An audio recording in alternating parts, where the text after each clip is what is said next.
With the release of Secret of the Mimic comes along with it many parallels to existing characters in the universe. Edwin Murray's inventive ways has us pointing out similarities to Henry Emily. Henry even gets a mention in the game as working with Edwin on the Springlock design.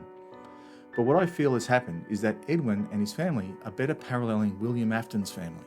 I suspect creator Scott Cawthon is giving us the story of the Murrays to help us with the existing series of events. This is my video on what the Murray family could be telling us about the Afton family. The parallels that exist between Edwin and William start with the business they each own. Murray's Costume Manor and Afton Robotics are both responsible for the costume and endo design, and both service the Fall Fest for Fredbear Entertainment and the restaurant chain. William is known by many as businessman, while Edwin is the employee of staff from his late father's company. Throughout the game, Edwin's story is very connected to F10N4, the reproduction of his late wife, to which he organised his time and experiments on power systems for the creation of the M2 for her. While William is very much connected to the Spring Bonnie costume, which he regularly wears while at Fredbear restaurant, he also ensures the delivery to the new restaurant once the diner was closed. Both characters have strong connections and influences over the men, even during terrible times in their lives. Edwin's experiences at the factory led him to the destruction of his office. He abandons the project, escaping the control of F10N4 and the M2 Endo, while William's experiences in the restaurant have him trapped within the Springlock costume, causing great pain. While he too would escape this event, he would be less successful for a second time. Only through the great experiment with Remnant could he continue on. The youngest sons of both have also lived a similar life. Edwin's son David lost his life on his 6th birthday, while William's son would be lifted into the mouth of the Fredbear Springlock, resulting in serious injury. David's profile was stored within the computer network of Murray's Costume Manor, likely being transferred into the Mexus machine for long-term storage. Following the bite of 83 and the events of FNAF World, I would propose Crying Child's memory be removed from him. The pieces that would one day be put back together would be stored away in the child's favourite plush toy, Fredbear. These memories, under the image of a locked box, could one day be reintegrated into the child, or by accepting by another host. The memories of Crying Child contain the memories of his mother, similar to how F10N4's profile would be recognised as David's mother. David's favourite toy plush is the White Tiger, while Crying Child's is Fredbear. David's is scared of the M1 Endo, while Crying Child is scared of the Springlocks at Fredbear's family diner. The parallels between the two families are mounting. While I do find them interesting, it's the third member of the family that is of particular interest. I feel that creator Scott Cawthon has been sharing the Murray story because he could tell us the story of the Afton mother. When going through these last parallels and applying them to Mrs. Afton, I realised I'd heard this story before. My earliest theories were centred around the fate of Mrs. Afton. She was now being mimicked within the Secret of the Mimic. If I hadn't already suspected some of these as being clues, I likely had not seen these parallels. Fiona had never made it back from Fall Fest 73. While the situation at Fall Fest was not explained, we do understand Edwin took it quite hard. Edwin thought his life would be over, and David's life was over. A desperate man would go to extremes when faced with such an extreme outcome. Mrs. Afton has never made a direct appearance in the series. There are clues such as the family of staff bots in the Pizzaplex, but no details. In my previous theories surrounding FNAF 4, I pointed out various clues to the fate of the particular Springlock wearer. In FNAF 3, dialogue from Phone Guy mentions about an incident of the sister location involving multiple and simultaneous Springlock failures. That death could also occur.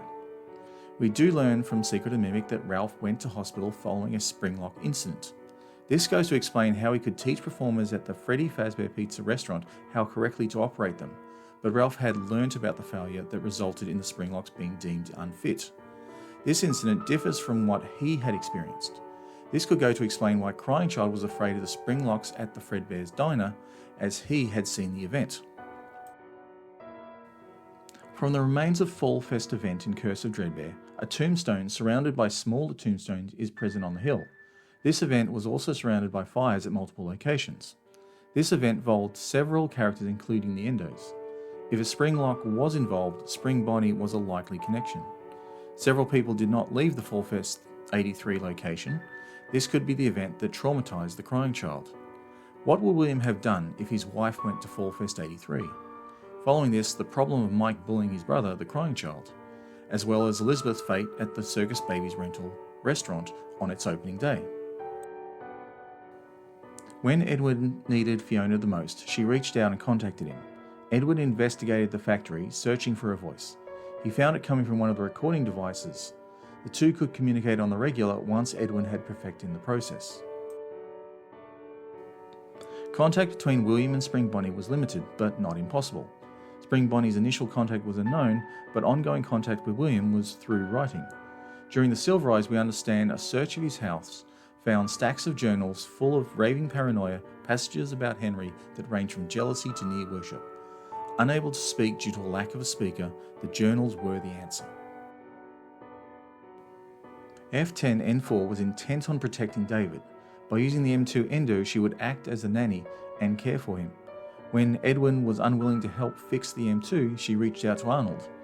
Edwin had abandoned her, and she would follow through any way she could. The Mexus would be the safe location that David would live on, with his mother. A mother protecting her son is how I see Mrs. Afton.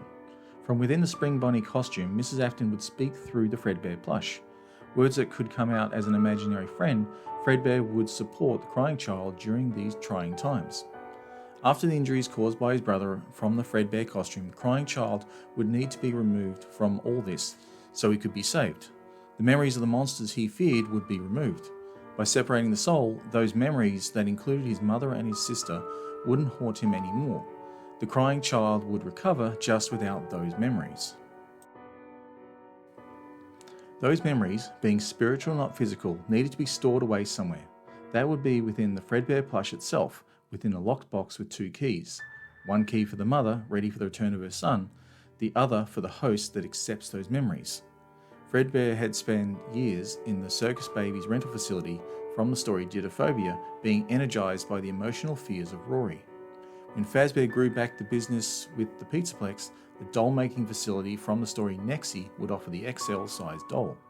Combine an illusion disc in this and Gregory was activated. From time and teaching, Gregory would remember the events from the past, one day accepting his identity as the youngest Afton's son.